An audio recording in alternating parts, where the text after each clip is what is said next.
So my camera battery's on the charger, so I'm going to be using this shitty camera to show what I'm doing. But I'm doing some speaker repair, and you can put your speaker in an oven and try baking it to heat it up a bit at a low temperature, but they don't fit in my toaster oven, so I use a hair dryer. And I get the basket nice and hot under where I'm trying to peel it up, and I get it pretty hot. Like, I can still touch it, but it's I make sure the basket's like warm enough from one side to the other side. It starts to get warm from it, and then I just slowly pick it up, and I'm using the hairdryer with one hand, and I have this thing sitting in my lap, and I'm pulling it up over there, and I'll do it like watching a TV show or something, and yeah, then I peel it up, and then I try getting this part as smooth as possible. This glue is all smooth around here, so I'm not going to bother removing it. And this surround came up so damn easy. I mean, don't get me wrong, I had to go through both sides of it, picking all the glue off, but it is perfect. So yeah, I found these speakers dumpster diving, and in fact, I stepped on them before I found them. I got the other cabinet over there, but you can see my boot prints are in the back of this. These are ESW3s. I've never heard of them, but these cabinets, they feel solid. I look inside it, I see foam. It's got a dome tweeter. It looks like it's some hi-fi shit, so I'm gonna try saving it. Now, hopefully, these are 8s. Yes, they are. Alright, yeah, so they're gonna have two different surrounds, but I think these are gonna sound pretty good. I'm gonna try bringing them back to life. Alright, so it looks like I got a nice crossover here. I see some I see a resistor, see some capacitors, see a big coil. This looks legit. And I know this doesn't look that impressive, but honestly, that's how my concert monitors look in the back. We got some spider sags, so let's see if I can remelt that lamination with the hairdryer and loosen that up. So when I start doing this, I put the hairdryer like right here at this gap so it can heat up this metal piece here. And then I start heating it up, and I'll be starting to try to peel it up right here. I can't actually record this while doing it, but once it gets hot, I'll start peeling this up here, and then I'll move the hairdryer a bit ahead of where I'm actually working, so the hot area is a little bit in front of me, so it peels up easier. And I'll just slowly, like,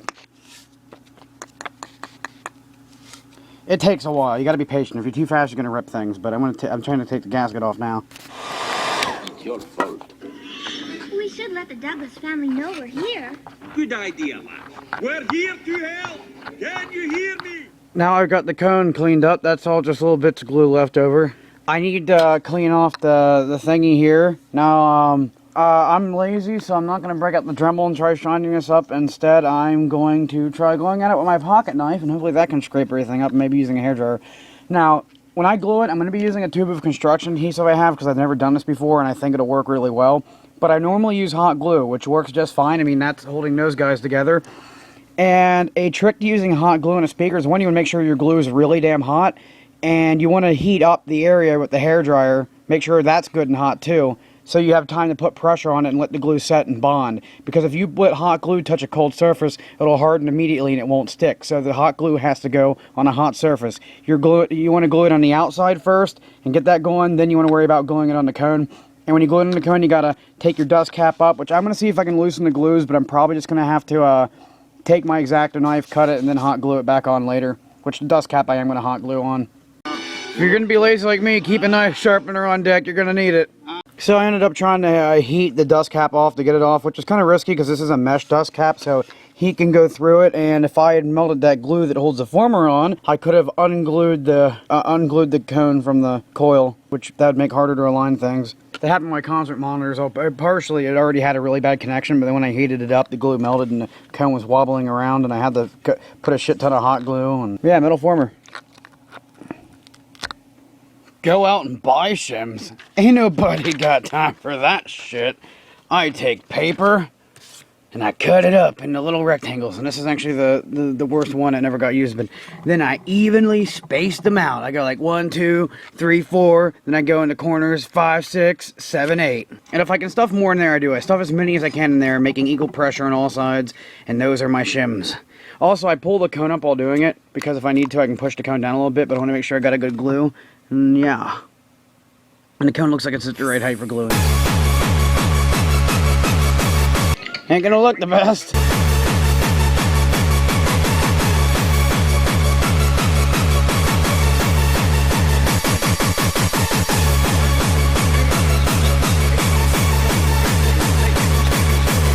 Okay, that's my final glue job.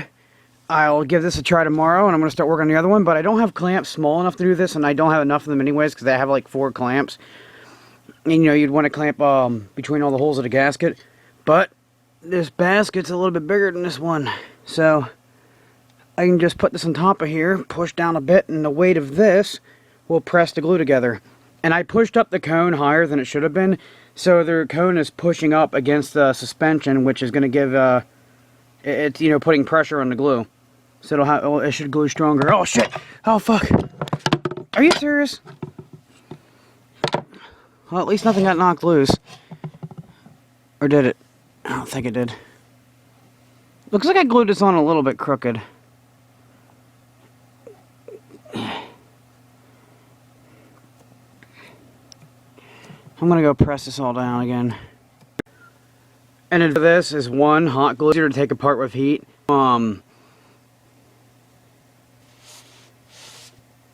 The hot glue can just squeeze it, and you know, hot glue dries in like 50 cools, whatever. Alright, second cleanup on here.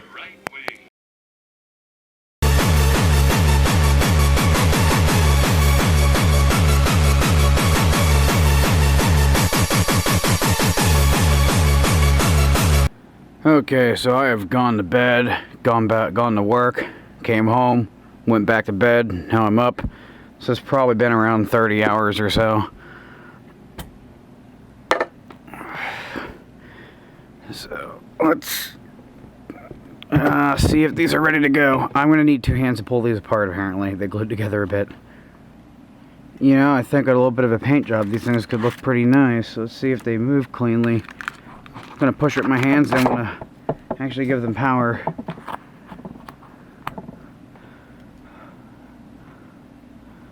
Oh yeah, that's what I'm talking about. Having 2 surrounds so different will impact performance, so let's see how that does it. Oh, and I'm sure these ain't gonna sound the best on the lows, but these aren't subs.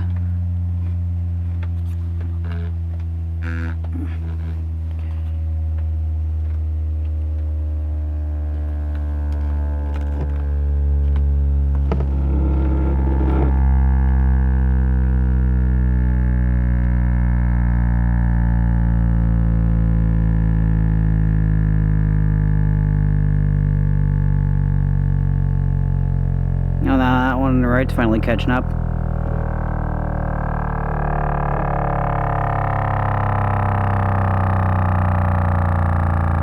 Now it's moving way more.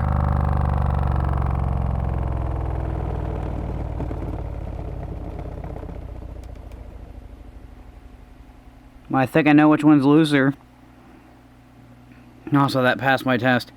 And I think a lot of that distortion is caused by that old droppy spider situation. They seem to kind of... The spider still is dropped in here. I didn't fix that. But it seems to kind of be snappy. But the spider should be resting here, and it's going down like that. But I think it'll still give him a good sound if he avoids putting a lot of bass through him. You know, if I could change anything about how I put these guys together, I would have put the cone on top of the suspension here instead of under it, because that would have helped pull that sagging spider up. It would have been a lot harder to do it that way, but maybe it would have sounded better. Should have, at least. Sagging spider, that's not gonna sound good. Got the volume cranked up pretty loud. Go on and slip into Xanax bars. I'm ready to get full. Bit the crown to wash it down. I'm downtown snapping rules. Ain't no shame up in my game. In fact, I'm meant to eat. Take another Laura. They sound pretty damn good. Almost a shame I'm giving them away.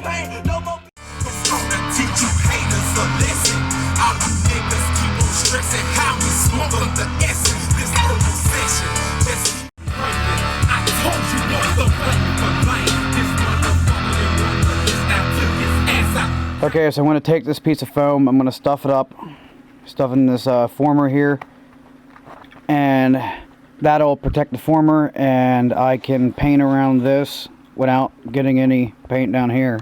I'll have to see what I'm going to do for here, probably cut up a paper plate.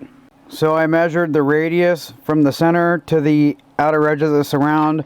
I got about 2 3/4 of an inch, and then I cut out a little piece of paper and I measured that out on it, poked a hole in one end, poked a hole in the other, and I used my little stabby tool here from my little toolkit to stab a hole in the center, and then through the paper and hold this down, and then I took the other hole and took a Sharpie through it to make a perfect circle, and I'm going to cut this out. So this layer will be for painting the cone, and then the other layer will be for painting this around black again. Okay, so I stuffed the foam in there, painted it, pulled it out, and then I put the plate over it, painted that one. That one's still drying. Now I'm going to paint this one.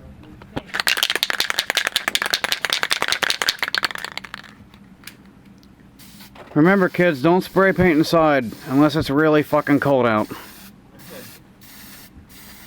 don't feel 5 degrees? Oh, it's not that cold. It's 18 down here. It's 14 up there. Jesus. Oh yeah, well, too bad. Now it's supposed to be 9 here, so it's going to be like... Alright, so now the next thing I'm going to do is I'm going to take some wood glue. Now I normally use Elmer's like paper glue, but hey, it's pretty much the same fucking thing. Fuck.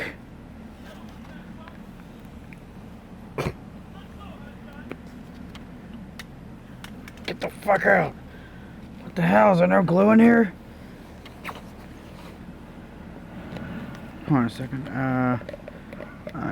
Fuck, there is glue in here. Fuck it, I'll just do it this way then. This is a bit messier than normal glue applying. Normally it doesn't get all crazy and shit like this when you use glue. I've used glue before and it wasn't like this. So yeah, see, I'm coating this, making sure we have a constant layer of glue all around it. And this stuff will dry clear. Getting this relatively centered and pushing it down. And this will dry with a clear edge around it, so yeah.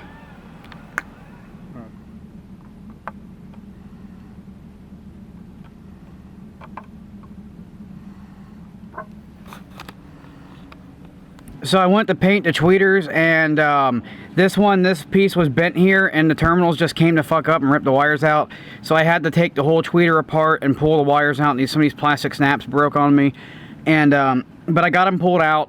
I reran the wires slightly differently, so I had enough room to solder them back on here. And now I'm hot gluing this shut because I tried only gluing the one side, and the magnet fell off kind of crooked, and it sounded like shit, and I pulled it out, and I glued it back on, and it sounded great. So yeah, about to drop this in here and give you a final demo before I give these things away. They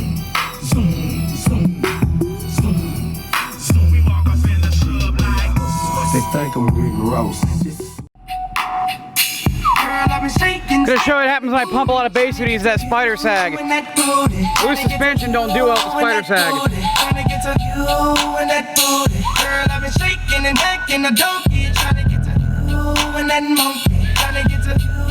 And that monkey, tryna get to you and that monkey. Girl, he's sipping. I walk up in the club with a limping. Now listen, what you the tighter suspension takes the spider sag better than the looser one. With this pimpin', girl, I'ma call ya later on the night or tomorrow. Now follow what you gon' do. To cut that bass out, that sounds great. What you gon' do? What you gon' do when I bend the block? Pull up on that ass in the brand new drop. And they're up pretty loud. I'll back off the camera. Then I'll give you a better idea what I sound like. Like platinum, give me some space, nigga, bad song. I ain't really smart, but ain't that dumb. Ain't the whole family, nigga, you can keep it calm. I don't drop hits, nigga, I drop bomb. Forget being a star, nigga, I'm a fucking son. Nigga, looking, nigga, talk about us, I'll do it. Kids up front, nigga, coming through the hood. Actually, I got these on backwards for good stereo separation, because those tweeters should be facing outwards, not inward. I'm getting fucked up, man, I'm getting fucked up. Makers, mocker, cranberry vodka. Makers, mocker, cranberry. I'm playing the drinking makers, mocker, cranberry vodka. Makers, mocker, cranberry vodka. Give me a cup, some ice. Hey, can I get past you to it? Give me some roll, let me put down the crown. This shirt, he's got travel to him.